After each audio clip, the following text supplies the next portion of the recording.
Buenas noches amigos, ¿cómo están? Bienvenidos a esta transmisión de diálogo directo. Mi nombre es Úrsula Chamochumbi, gracias por acompañarnos.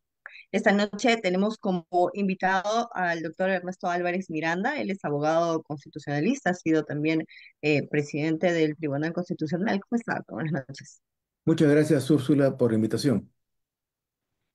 No, gracias por aceptarla.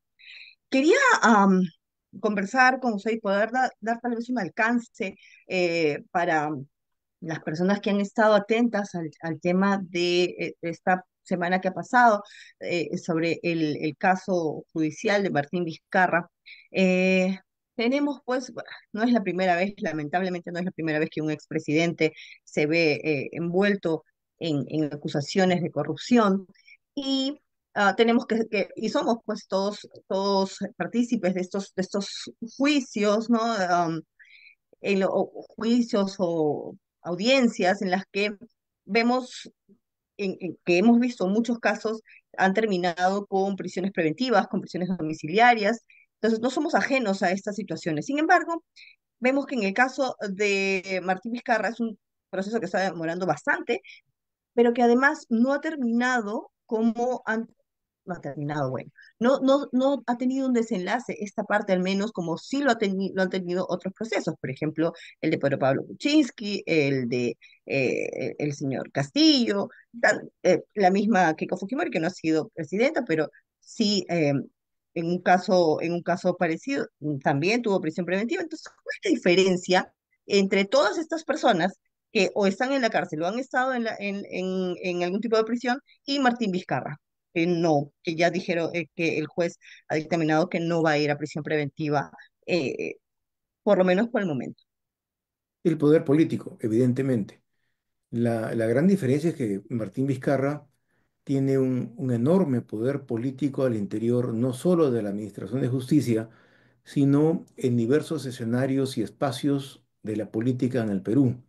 Y esto debido a su generosidad con los medios de comunicación, a los cuales subvencionó hasta el hartazgo con dinero público a través de la publicidad estatal, también en el escenario de muchos funcionarios que se han hecho millonarios en su gobierno, y además hay un factor más importante aún, que es el que Vizcarra fue el elemento clave que las empresas brasileras colocaron en la plancha de Kuczynski para garantizar que se mantuviera no solamente la impunidad, sino se les garantizara seguir trabajando sin tener ningún obstáculo, a pesar de que ya el escándalo había estallado en Estados Unidos. Mm. Entonces, todo este poder político y económico, por supuesto, es el que nos da como resultado el hecho de que él sea el único presidente o expresidente que está libre, ¿no? Y Hasta el momento. posiblemente es la persona que donde se tengan más medios de prueba que lo Ajá, a eso señalan iba. no solamente como presidente, sino también como gobernador regional, donde aparentemente había hecho muchos lazos con las empresas brasileras, y por ello era un personaje de mucha confianza. Tan es así que él es uno de los que lidera un encuentro en Lima de por entonces presidentes regionales, ahora gobernadores, con los capos de las constructoras. Es un hombre de suma confianza, mucho más que lo que tenían con Kuczynski, porque al final de cuentas Kuczynski era una persona vinculada a la especulación financiera Ujú, de hace muchas décadas, pero que en realidad no les debía su fortuna. Y como el príncipe de Maquiavelo señala bien, solamente hay dos tipos de personas dignas de confianza y de absoluta discreción. Son aquellos que se han encumbrado a pesar de su mediocridad gracias al poder, o aquellas que se han hecho ricas ujú. en cuyo caso recordemos que estamos hablando de un personaje que había transitado por diversos partidos políticos y que no había logrado ninguna notoriedad. O sea, en un sistema de partidos permanentes, programáticos, serios, ujú, él no hubiera tenido espacio alguno, porque con todas sus desventajas y defectos, los partidos políticos eran lugares donde se abría los brazos a todos a que participaran, pero que paulatinamente las personas aventureras, los piratas, los buscafortunas, se iban decantando, se iban descubriendo y se quedaban los militantes, la gente convencida, la gente coherente con los principios, así estuviesen errados, por supuesto. Esa era la virtud de los partidos. Y Vizcarra es un personaje muy curioso que aprovecha la decadencia del sistema de partidos para encumbrarse y se descubre al final en un gran populista, en una persona que tuvo 60-70% de aprobación ujú. y que destruyó a lo que quedaba de la clase política y lo obligó a aprobar la no reelección. O sea, es como que a los empresarios del Perú les obliguemos a firmar un compromiso por el cual reniegan del lucro. Eso lo logró Vizcarra. Así es. Y preocupa porque, preocupa la situación jurídica de este personaje porque, como usted mismo lo ha dicho, lo que parece que va a suceder cuando termine pues, las investigaciones, cuando termine el juicio, es que simplemente el señor salga libre de todas las acusaciones o por ahí le den pues alguna pena pequeñita por alguna cosa chiquita que le encuentren y ya eso, a pesar de las pruebas, a pesar de la información, a pesar de los testigos, a pesar de todo lo que existe en el caso de Vizcarra, que es uno de los casos más fuertes eh, de la Fiscalía, a pesar de eso, se puede dar que él salga libre, que se ganó, Sí, por no, supuesto. ya está comprobado que no, él no cometió Sí, corrupción y ya está, no, adiós. sí, por supuesto. La justicia en el Perú vive el peor momento de la historia republicana, después posiblemente de alrededor de 1920 con Leguía, que logró corromper a gran parte de la Corte Suprema, porque eran digitados en realidad por la mayoría leguista, y acompañó todas las trapisondas de su régimen. De igual manera, actualmente tenemos una Corte Suprema que, a pesar de tener personas honestas, brillantes, en su mayoría adolece de falta de criterio, falta de brillo intelectual, académico. Los concursos públicos han fracasado enormemente en nuestro país, no son los mejores los que ganan los concursos públicos. Y además recordemos un detalle que muchas veces en el análisis se pierde de vista. Durante un año se escuchó los audios de los teléfonos celulares privados de los supremos por una jugarreta de una ONG que hizo colocarlos, esos números sin nombre, en una investigación de narcotráfico que no tenía nada que ver con la Suprema. Y esos audios los tiene una ONG. Ujú, Una ONG que cogobernó con Vizcarra y ujú, que ahora lucha como gato panza arriba para mantener el poder que tiene, un poder oculto, un poder antidemocrático. Por tanto, así como esta ONG tiene mucha información, así también el expresidente Vizcarra tendría muchas cosas que contar si es que fuese condenado severamente. Como usted bien lo indica, lo más probable es de que se demore la sentencia al máximo. Si una investigación en el Perú puede durar 6 años, bien, un proceso judicial puede demorar lo necesario para que prescriba o para, como usted bien lo ha señalado, para que al final se dé 4 años sin pena efectiva, o sea, o 4 años en su casa. En realidad, la justicia, aunque cada vez que estalla un escándalo, siempre hay otro que lo cubre, ¿no es cierto?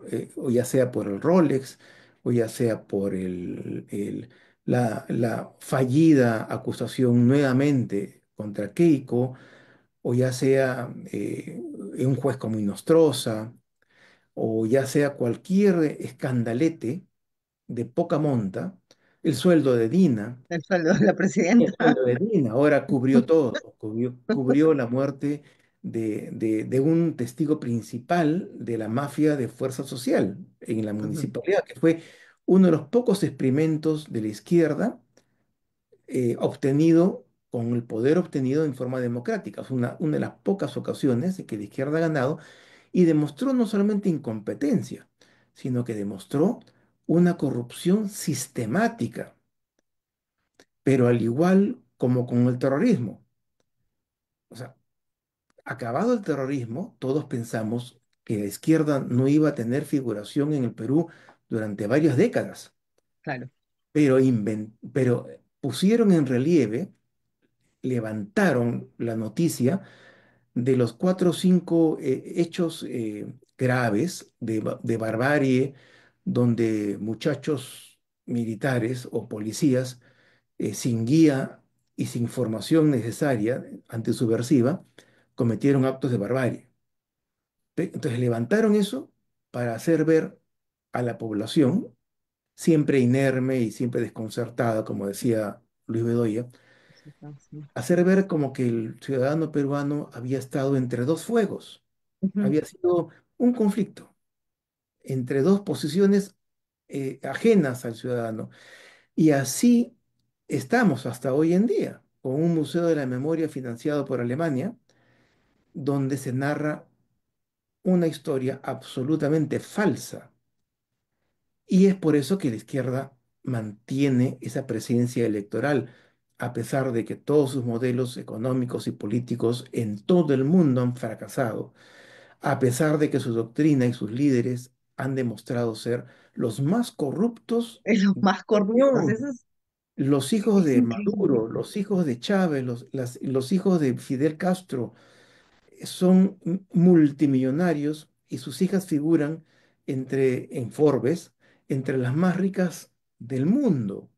O Ujú. sea, han demostrado ser la miseria humana más grande.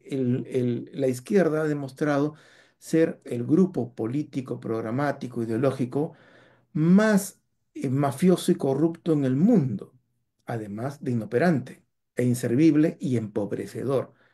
Pero a pesar de eso, posiblemente coloquen un candidato en la segunda vuelta. Fíjese, son muy Eh, hábiles. El discurso, el discurso, la facilidad para cambiar la historia y obviamente el no tener sangre en la cara ayuda bastante, ¿no? Ayuda bastante a que uno pueda pues cometer todos esos, porque son delitos, cometer todos esos delitos y que le tiemble la mano. Y esto que estamos saliéndonos un poco del tema, esto que acabamos de ver Sí, con el pero caso de pero ¿qué Susana ocurre con Vizcarra? Villarán, O sea, lo de Vizcarra sí, no es un hecho tiene que ver. judicial, no es un hecho judicial, es la expresión, uno de los síntomas de una enfermedad que el Perú sufre. De una de las enfermedades que el Perú sufre, ¿Mm? definitivamente. Y es que es increíble cómo hasta el momento, a pesar de la inoperancia en la pandemia, a pesar de las malas decisiones, de la corrupción en uno de los momentos más terribles que le ha tocado vivir al país o a la población peruana, eh, cometer actos de corrupción cuando la gente se estaba muriendo sin poder respirar, eso ya es otro nivel de maldad. Entonces, no solamente eso, sino todas las acciones que lamentablemente se han traído abajo el sistema político, el sistema judicial, y que hasta ahora nos tienen pagando las consecuencias. pero aún así tiene muchos adeptos, aún así tiene gente que lo apoya, que ve sus TikToks, que escribe bien de él en las redes, que lo defiende y que por supuesto votaría por él si es que si es que él pudiera postular a, No, a la presidencia ese es como un tema diputado, de como los medios de senador, como comunicación. quisiera. Claro, y es un tema de los medios de comunicación formales porque le dedicaron miles de horas a los a los Rolex de Dina y ahora le están dedicando docenas de horas diarias, o sea, bueno, no diarias, no, docenas de horas semanales al tema del sueldo de Dina. Pero curiosamente no hablan del caso Vizcarra y si lo mencionan muy a la ligera. Entonces, Cuando estamos hablando de la corrupción de los brasileros, se refiere a miles de millones. Los relojes de Dina no son nada comparados con la transoceánica, con la refinería de Talara y con las decenas de proyectos fallidos, mal hechos o sobrevaluados que han hecho las constructoras brasileras. Entonces estamos en una absoluta desproporción, pero a la población, a la ciudadanía, se le ofrece una visión absolutamente nublada de la realidad. así es, así es, definitivamente, y es un trabajo que va a costar mucho tiempo, esfuerzo y también el concurso de todos, no solamente de los políticos, no solamente de la gente que que forma parte de organizaciones que están dispuestas a trabajar por el país, sino también de los medios de comunicación que no sé si tendrán arreglo en algún momento. eh, Vamos a ver, esperemos. Claro, ahora hay muchos medios alternativos que también pueden ayudar. Por ejemplo, las redes sociales ahora en la transmisión del juicio, o bueno, de la decisión que tenía que tomar el juez sobre Vizcarra, sobre la prisión preventiva de Vizcarra. Las redes sociales y los medios alternativos son los que han dado más información, donde uno podía encontrar más información, o digamos que el minuto a minuto de lo que estaba sucediendo, ¿Cierto? porque no es como en el caso de Keiko, por ejemplo, que se interrumpían programaciones para pasar pedacitos del juicio, ¿no? De la audiencia para ver si es que ella terminaba yendo a prisión preventiva o no, pero era una cosa que todo el día estábamos con lo mismo. Uno prendía el televisor, ponía cualquier canal y iba a encontrar información. No pasaba lo mismo con Vizcarra. Entonces, es cuestión de encontrar también las alternativas, y en este caso los medios alternativos, va la redundancia, en el que podamos eh, acceder, con los que podamos acceder a la información, ya que los medios tradicionales definitivamente nos van a mostrar lo que les conviene mostrar, ¿no? Exactamente. Pero hay que entender también que estos medios de comunicación están muchas veces coludidos con esas mismas mafias, con las mafias de las constructoras, con las mismas, con la mafia del club de la construcción, etcétera, y con los políticos, por supuesto, que se encargan de pagarles millones y millones de dólares cuando están en el poder, incluso cuando no están en el poder también, ¿no? Entonces, eh, que tenemos un poco más claro lo del caso de Vizcarra, y quería pasar al otro caso que es importante y que tampoco está recibiendo publicidad, digamos, no está recibiendo la, no publicidad, pero no está recibiendo la importancia que merece, y es lo que ha sucedido eh, con el asesinato de José Miguel Castro. Puertas, o bueno, no puertas, pero cuando ya iba a empezar el juicio de Susana Villarán. Entonces, ¿cuáles son, qué es lo que va a suceder ahora? No se tiene, él era un colaborador eficaz, importantísimo. Eh, Asumo, no era sí, por colaborador favor. eficaz, era postulante, era un aspirante a colaborador eficaz que durante mucho tiempo se le mantuvo como aspirante y nunca se le llegó a formalizar de tal forma, de tal manera, que todo su testimonio no tiene valor.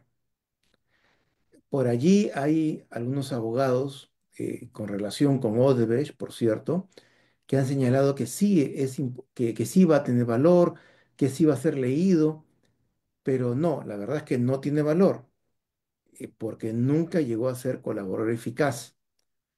Y esto, en- hay un diario que hoy día ha querido echarle la culpa a los abogados defensores, cuando en realidad el que formaliza la colaboración eficaz es el Ministerio Público. ujú, Es el responsable, es el fiscal que se supone debe ser el interesado en concretar su caso y llevarlo a tribunales.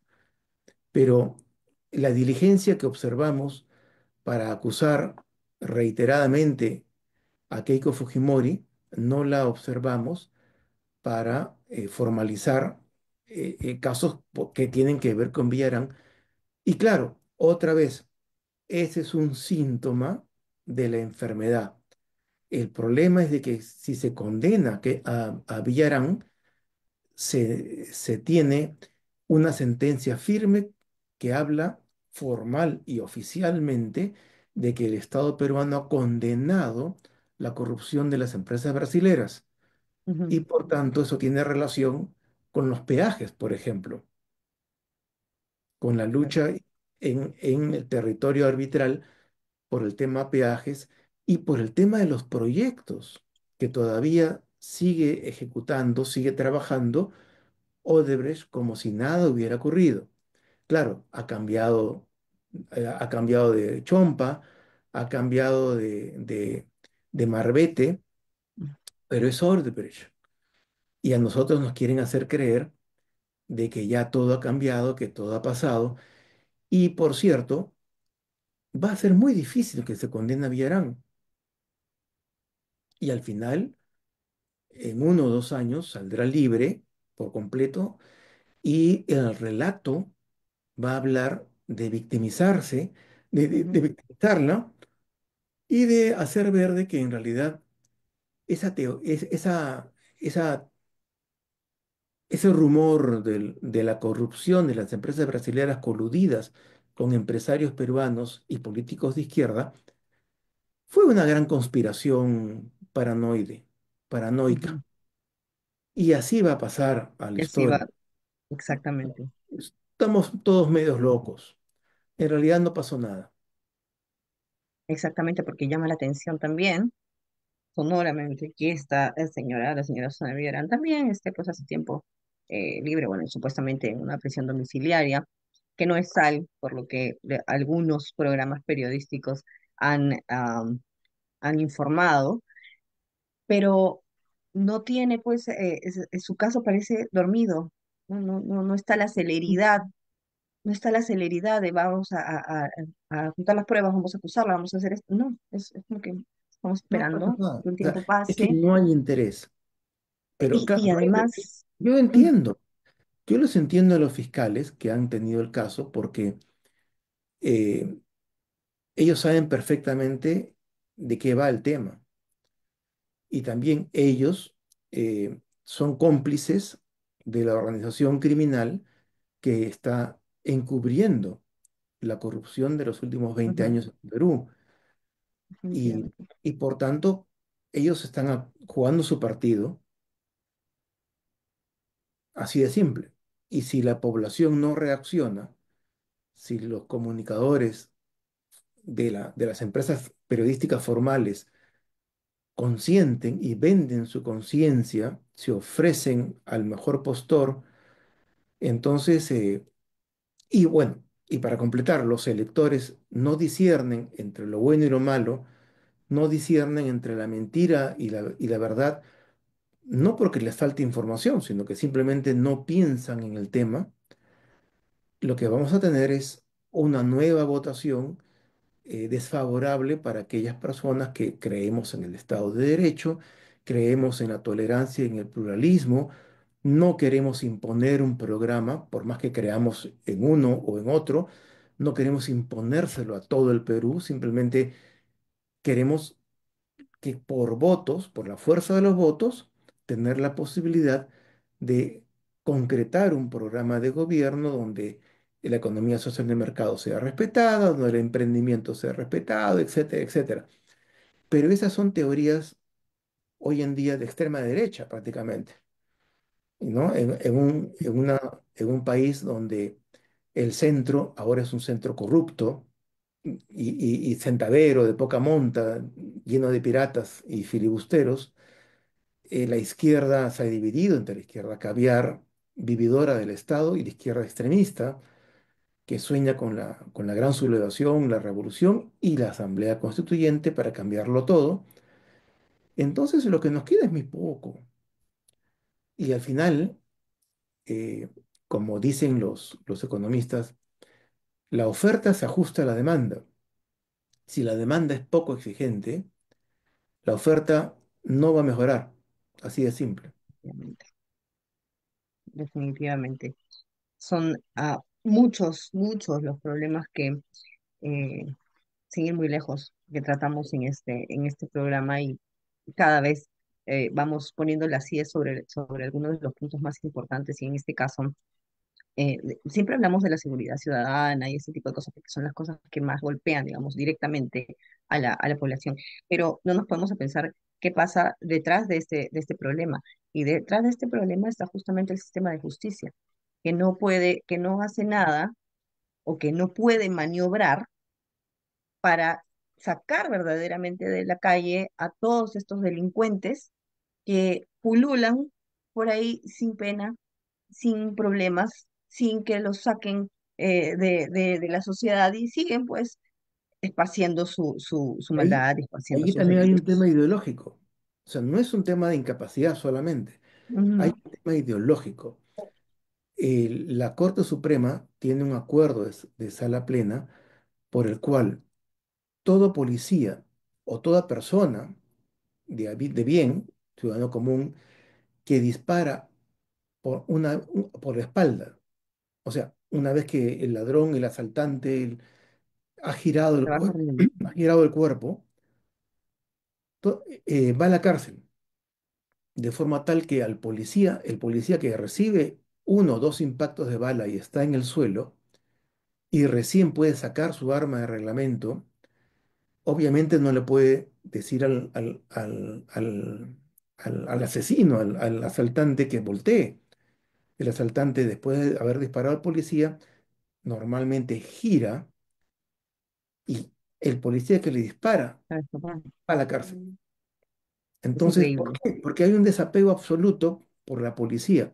Y esto es un tema ideológico, lo que lo vemos con el postulante a la alcaldía en Nueva York, que ha dicho que lo primero que va a hacer es reducir al 50% el presupuesto de la policía de Nueva York, porque Así considera es. que los delincuentes son personas equivocadas a los cuales hay que tenerles paciencia. Entonces, es un tema ideológico. Votar por la izquierda significa votar también contra la seguridad ciudadana. Ujú. Así es. Así es. No solamente en el Perú, también en el resto del mundo.